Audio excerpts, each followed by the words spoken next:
శుక్లాంబరధరం విష్ణుం శశివర్ణం చతుర్భుజం ప్రసన్నవదనం ఛాయేత్ సర్వవిఘ్నోపశాంతయే. ఇంద్రనీలమణి లక్షణాలు పరీక్షా విధి.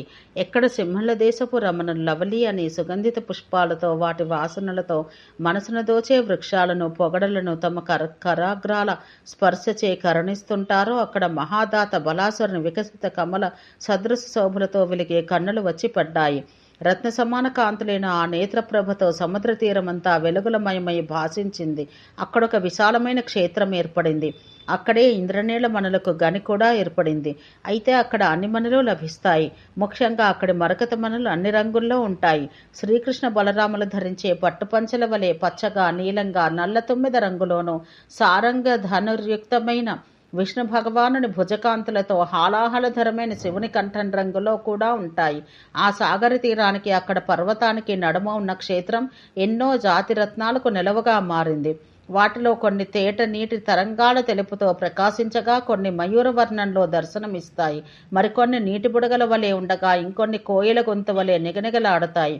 వీటన్నింటిలోనూ సమానమైన నిర్మలత, ప్రభాశక్తుల భాస్కరత బలీయంగా ఉంటాయి. అయితే ఆ పర్వత రత్న గర్భంలో దొరికే అన్ని రకాల రత్నాలలోకి పరమశ్రేష్టం, అత్యధిక గుణశాలి అయినది ఇంద్రనీలమణి.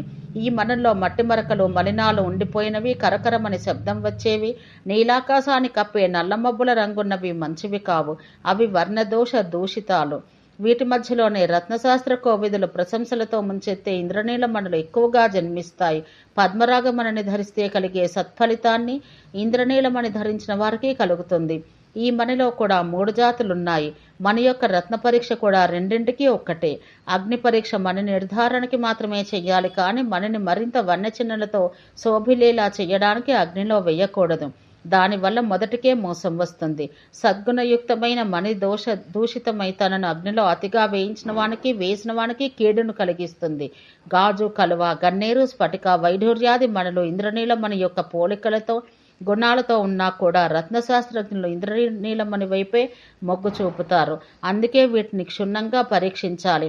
ముఖ్యంగా గురుత్వ కఠినత్వాలు చూడాలి. ఇంద్రనీలమణికి మధ్యలో ఇంద్రాయుధమైన వజ్రాయుధం కనిపిస్తే ఇక దాన్ని మించిన రత్నమే లేదు.